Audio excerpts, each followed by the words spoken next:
We're working on some tools, we're working on some tactics for your wargaming toolkit. This idea of independent of system, independent of army, taking some strategies that you can use to prevent your opponent from completing the mission. Because certainly in a war game, we're going to try and blow stuff up, we're going to have moments of glory, but when the game ends, whoever controls the mission objectives, it could be certain points on the table, it could be grabbing something and escaping off the table, it could be dominating a key terrain piece or driving your opponent from a key terrain piece. That is the victory. So anything that we can do to prevent our opponent from doing that while increasing our chances, that's good tactics. We're going to look at deployment lockdown.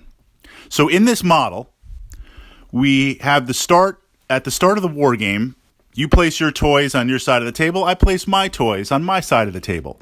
And then turn one happens and the game begins. Deployment lockdown is where on turn one, a segment of your army, your legion, your armada, whatever it is, suddenly appears in your opponent's deployment zone. Maybe it flies in, maybe it teleports in, maybe it burrows in, maybe it uses some sort of psychic magic. However it gets there based on the rules. It ambushes. That you have to figure out within your system. But by having about a third of your army appear there, all of a sudden your opponent has to deal with it. They have to. They have to try to shoot it. They have to try to assault it. They have to try and blast it with lasers, whatever it's going to be. They have to spend the first one, maybe two, maybe three game turns dealing with that part of your force, as opposed to moving out of their deployment zone, getting a leading edge on mission objectives. Essentially, while they're dealing with your deployment lockdown force, you're locking down their deployment zone, the rest of your toys are moving out to gain the advantage of positioning. Now, the points, you got to look at what this unit's going to be.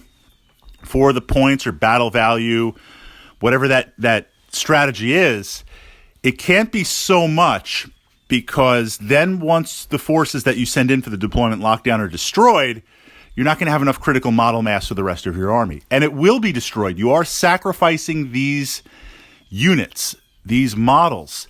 Literally, their entire army is in their deployment zone, and it's going to be shooting at a small segment of your army.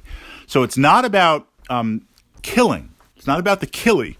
When you suddenly appear in their deployment zone, it's not about having your models appear in a place where they can do the most damage. It's having them appear in a place where they can last the longest and dig in. So if I have some commandos that, with a special rule, can appear somewhere in my opponent's deployment zone, I'm not going to appear like out of the ground, out of the middle of nowhere, even if I can shoot at like a key unit, maybe some tanks or something.